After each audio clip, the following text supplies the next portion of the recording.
Христианские притчи. Наследие святых отцов.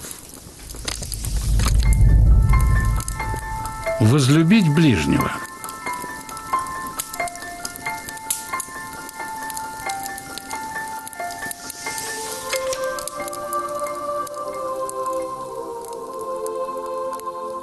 Ученик спросил учителя: «Что мне сделать, чтобы возлюбить ближнего?»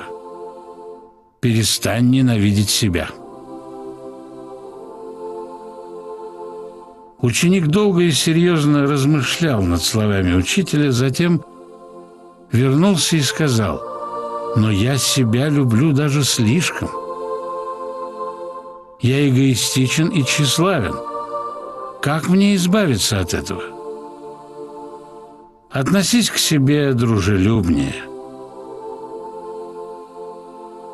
Тогда твое «я» будет удовлетворено и позволит тебе возлюбить ближнего».